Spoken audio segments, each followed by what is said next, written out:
कोमल एक गरीब माँ बाप की बेटी थी। कोमल की शादी हुए 4 साल गुजर गए थे, लेकिन कोमल अभी तक अपने पति अभिषेक को संतान सुख नहीं दे पाई थी। अभिषेक ने कुछ दिनों पहले ही लेडी डॉक्टर से कोमल का चेकअप कराया था। डॉक्टर की रिपोर्ट के मुताबिक कोमल बांझ थी और वो कभी भी मां नहीं बन सकती थी। कोमल की सास कल्याणी थोड़ी लालची और दुष्ट महिला थी। कल्याणी ने कोमल को दहेज न लाने के ताने दे देकर पहले ही काफी तंग किया हुआ था। अब कल्याणी को कोमल के बांझ होने का पता चला तो वो कोमल से और भी ज्यादा नफरत करने लगी। एक दिन कल्याणी अभिषेक से कहती है, अभिषेक बेटा, तेरी ये बांझ पत्नी तो हमें कोई संतान पैदा करके नहीं दे सकती।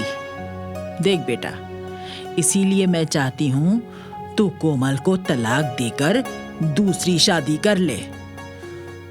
ये आप क्या कह रही हैं मम्मी? कोमल मेरी अर्धांगिनी है, मैं भला उसे तलाक कैसे दे सकता हूँ? अरे बेटा, मेरी बात समझ। वंश आगे बढ़ाने के लिए संतान होनी जरूरी है। इस बांझ को तो संतान होगी नहीं, फिर हमारा वंश कैसे आगे बढ़ेगा? अभिषेक कल्याणी की बात का कोई जवाब नहीं देता और वहां से चला जाता है। कल्याणी पीछे बड़बड़ाती रहती है, मेरा बेटा तो बीवी का गुलाम बन गया है। अभी इसकी समझ में नहीं आ रही, मगर एक दिन जरूर पछताएगा। क्या करूं इस लड़के का? ये तो उसे छोड़ने वाला है नहीं। मुझे ही कुछ करना होगा। इस भिखमंगी बांझ को इस घर से भगाना ही पड़ेगा।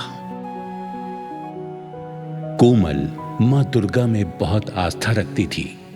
वो हर दिन सबसे पहले माँ दुर्गा की पूजा करती थी। उसके बाद ही घर के दूसरे काम किया करती थी।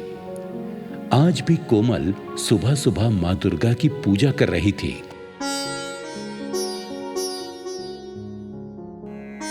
जय अम्बे जगदम्बे, जय हो शेरा वाली, जय जग जननी है माता, तुम ही भरती झोली खाली। अम्बे है मेरी माँ, जगदम्बे मेरी माँ, अम्बे है मेरी माँ, जगदम्बे मेरी माँ। तभी वहां कल्याणी आ गई और कोमल पर चिल्लाने लगी, अरे ओ मनहूस, ये पूजा पाठ का नाटक बंद कर। खड़ी हो जा। जा मेरे लिए चाय बना कर ला और घर की साफ सफाई कर। माँ जी, आप मुझ गरीब को इतना प्रताड़ित क्यों करती हैं? मैं आपकी बहू हूँ, कभी तो मुझसे मीठे बोल बोल लिया करिए। अरे नाज पीटी, तेरे जैसी भिखमंगी मेरे घर की बहू बन गई, इसी बात का तो सारा रोना है। दहेज भी कुछ नहीं लाई, ऊपर से तू बांझ। हाय रे, मेरे बेटे की तो किस्मत ही फूट गई। कोमल को ताने देकर कल्याणी वहां से चली गई और कोमल रोते हुए देवी माँ से फरियाद करने लगी, हे जगत जननी, हे दुर्गा मैया, आपने मुझे गरीब माँ बाप के घर में पैदा क्यों कर दिया? मुझे बांझ क्यों बना दिया? मुझसे अपनी सासू माँ के रोज रोज के ताने नहीं सुने जाते। मुझे भागिन पर अपनी कृपा कर दो मैया, कृपा कर दो। इसी तरह दिन गुजरते रहे। एक दिन कोमल बैठी हुई सब्जियां काट रही थी, तभी वहां कल्याणी आ गई और कहने लगी, अरे ओ कामचोर, चल उठ, जा मेरे लिए कॉफी बना कर ला। जी अभी लाती हूँ माँ जी। ये लीजिए माँ जी, कॉफी। है? क्या कहा? कॉफी? कॉफी लाई है? अरे मनहूस, तुझे पता नहीं है क्या मुझे हाई बीपी है? अच्छा, तू कॉफी पिलाकर मुझे हार्ट अटैक लाना चाहती है ताकि मैं मर जाऊं, हैं? मगर माँ जी, आप ही ने तो कॉफी बनाने के लिए कहा था। झूठ मत बोल, मैंने तुझे चाय बनाने के लिए कहा था। नहीं नहीं माँ जी, आपने मुझे कॉफी बनाने के लिए बोला था। तू ऐसे नहीं मानेगी, जबान चलाती है। अगर मुझसे जबान लड़ाई तो पेट्रोल छिड़क कर आग लगा दूंगी तेरे अंदर। कल्याणी वहां से चली गई और कोमल रोती रह गई। जब रात हुई और अभिषेक काम से घर वापस लौटा तो कोमल को रोता हुआ देखकर अभिषेक कोमल से पूछने लगा,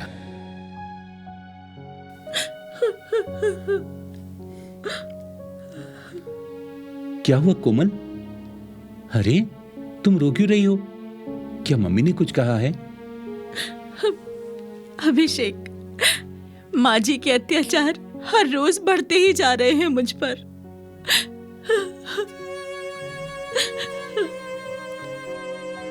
और कोमल अभिषेक को अपने साथ घटी पूरी घटना सुना देती है।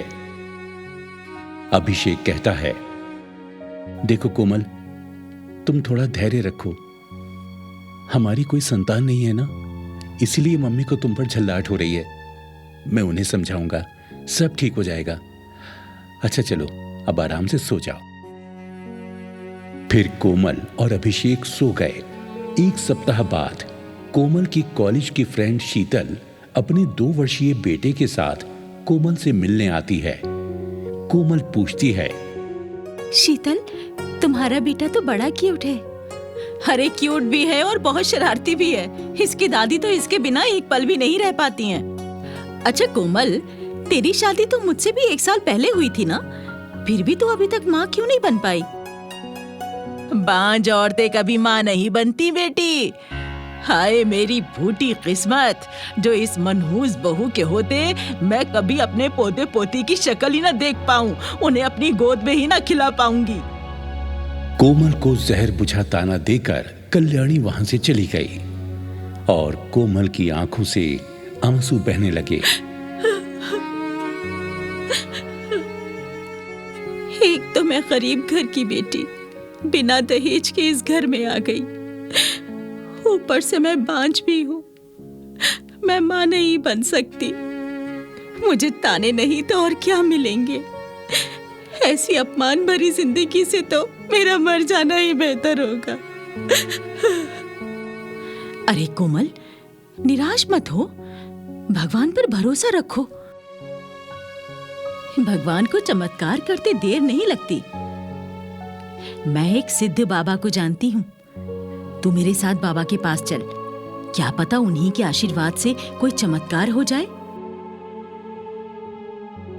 कोमल शीतल के साथ उसी शाम को सिद्ध बाबा के पास आ गई और अपना दुखड़ा बाबा को सुनाने लगी।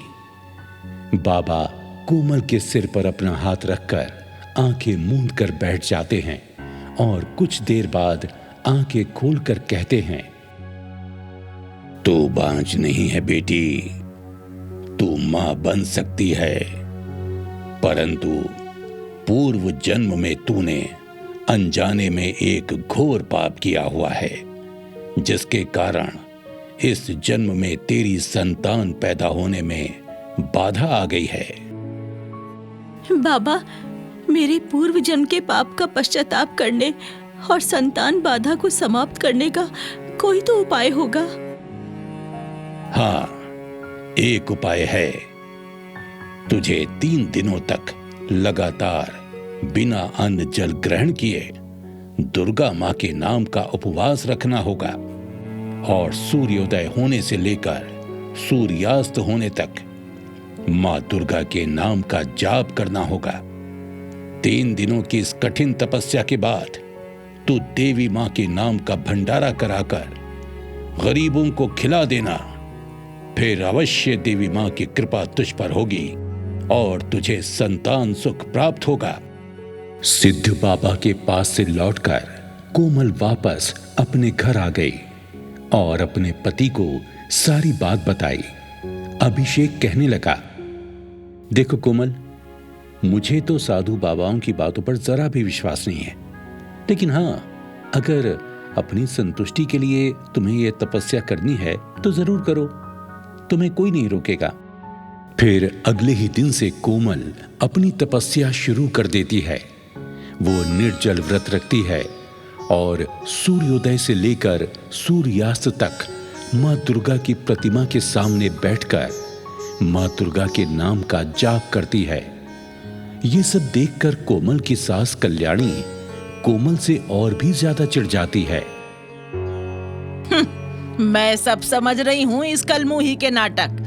घर के कामों से बचने के लिए अच्छा ड्रामा रचा रखा है इसने। तपस्या का तो बहाना है बहाना। ये है निकम्मी, मुझसे अपनी सेवा करवाना चाहती है बस। इसी तरह 2 दिन गुजर गए और तीसरा दिन शुरू हो गया। कल्याणी रसोई में अपने लिए नाश्ता बना रही थी कि चाय का बर्तन चूल्हे से उतारते समय कल्याणी के हाथ से छूटकर कल्याणी के ऊपर ही गिर जाता है और वो चीखने चिल्लाने लगती है। हाय हाय हाय हाय हाय हाय, मेरे ऊपर गर्म चाय गिर गई। अरे अरे कोई बचाओ, मैं तो जल गई रे, मैं तो जल गई। अरे ये सब इस मनहूस बहू के कारण हुआ है। अरे देखो तो मैं जल गई। ना ये झूठी तपस्या में बैठती और ना मुझे चाय बनानी पड़ती। इस लंका के कारण मैं जली हूँ, तो आज मैं भी इसे जिंदा जला डालूंगी। आ रही हूँ अभी। कल्याणी रसोई से मिट्टी के तेल की केन और माचिस लेकर चली जाती है और वहां आती है जहां कोमल तपस्या पर बैठी हुई है, माता रानी का जाप कर रही है।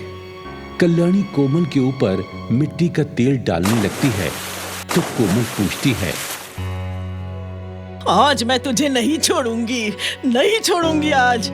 अरे अरे माँ जी, ये आप क्या कर रही हैं? अरे मनहूस, मैं तुझसे तंग आ चुकी हूँ।